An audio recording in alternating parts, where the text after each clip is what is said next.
Hello everyone, Excel grade 7, page 107. 7-ші сыныпқа арналған Excel кітабының 107-ші бетін өтетін боламыз. Exercise 5. 5-ші жаттығу. Сөйлемдерге тыныс белгісін дұрыс қою қажет. 1. Айжан said, I can't wear this to the party. Айжан айтты, мен бұны кешке киіп бара алмаймын. 2. Айжан said, I don't have any money. Айжан айтты, менде ешқандай ақша жоқ.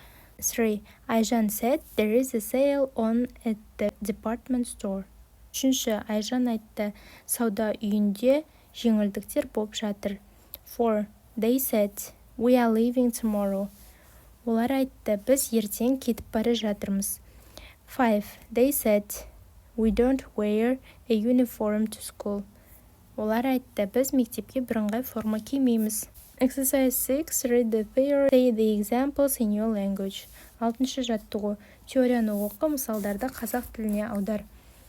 Бұл жерде сіздерге теория берілген. Said және told деген сөздер бұл өткен шақта екеуі де негізінен айтты деп аударылады қазақ тіліне. Екеуінің айырмашылығына тоқталып кетейік. Сезім said she liked fashion. Сезім оған сән ұнайтынын айтты. Енді told. Сезім told Аслан she liked fashion. Сезім Асланға сән ұнайтындығын айтты. Сезім said to Аслан that she liked fashion. Сезім Асланға өзіне мода ұнайтынын айтты. Егер біреуге айтқан болса сөзді, онда said to немесе told деген сөздерді қолданамыз.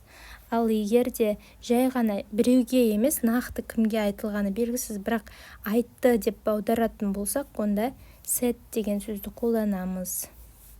7-ші жаттығу. Said немесе told деген сөздерді көп нүктенің орнына қоямыз. 1. She said she was making a skirt. Ол өзінің юбка тігіп жатқанын айтты. 2. They told us they couldn't help us. Олар бізге көмектесе алмайтынын айтты. 3. Булат said to me that he wanted to see Анара. Булат маған Анараны көргісі келетінін айтты. 4. They said they were meeting us after school. Олар бізбен мектептен кейін кездесетінін айтты. 5. She told him she was studying fashion. Ол оған сәнде оқып жатқанын айтты. Exercise 8. Rewrite the dialogue in reported speech.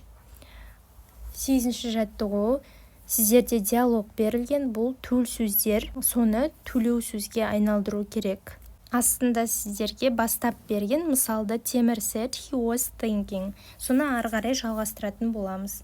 Темір said he was thinking of buying some new t-shirts that week. Осы аптада жаңа футболкалар алуды ойлап жүргенін айтты. Бибігүл said that he could get some half price at the department store.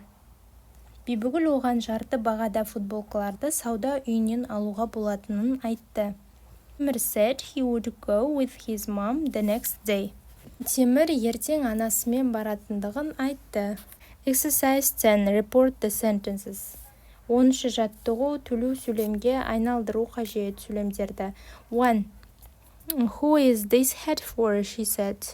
Мысал ретінде берілген сіздерге. Мына шляпа кімдікі? Деді ол. Енді біз былай айту керекпіз. Ол мына шляпаның кімдікі екенін сұрады. She asked who that hat was for. Дәл мысалдағыдай етіп, қазір сөйлемдерді төлеу сөзге айналдыратын боламыз. 2. Who is the manager of the shop? He said. Дүкеннің менеджері кім? Деді ол. He asked who the manager of the shop was.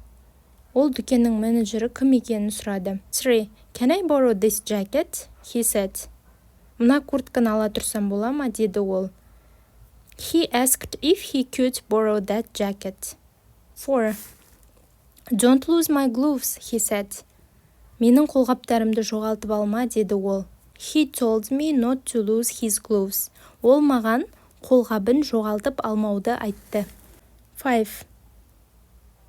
Wash your own clothes, please. he said. Өтініш, өз киіміңізді өзіңіз жуыңыз, деді ол.